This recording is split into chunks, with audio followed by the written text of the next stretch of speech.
శ్రీమాత్రే నమః అండి అందరికీ. అందరూ ఎలా ఉన్నారు? నేనైతే ఆ లలితా పరమేశ్వరి అమ్మవారి దయ వల్ల చాలా చాలా సంతోషంగా ఉన్నానండి. ఆ లలితా పరమేశ్వరి అమ్మవారి దయ మీ అందరికి కూడా ఉండాలని మనసారా కోరుకుంటున్నాను.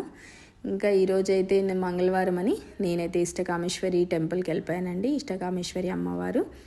ఇంకా అమ్మవారి గుడికి వెళ్ళి నేనైతే రాహుకాల దీపం పెట్టుకోవాలని చిన్న సంకల్పం అయితే చేశాను అమ్మవారికి. ఇంకా అమ్మవారి దయ వల్ల అయితే అది ఈ వారం నుంచే నేను స్టార్ట్ చేసి ఇంకా 3 o'clock అక్కడికి వెళ్ళి ఇంకా నిమ్మకాయలన్నీ కట్ చేసేసి ఒత్తులు గిట్టేసుకొని ఇంకొక నిమ్మకాయ పెట్టుకొని అమ్మవారికి అయితే కుంకుమార్చన చేసుకున్నాను. అమ్మవారి ఖడ్గమాల స్తోత్రము, అమ్మవారి శతనామావళి అవన్నీ చదువుకుని నా పూజ అయితే కంప్లీట్ అయిపోయినాక ఇంకా అక్కడే కూర్చున్నాను. దీపాలు వెలిగేంత వరకు అక్కడే ఉండాలని. ఇంకా నాతో పాటే ఒక ఆంటీ కూడా పక్కన పెడుతున్నారు. ఆ ఆంటీ వాళ్ళు ఫస్ట్ టైం అంట పెట్టడము.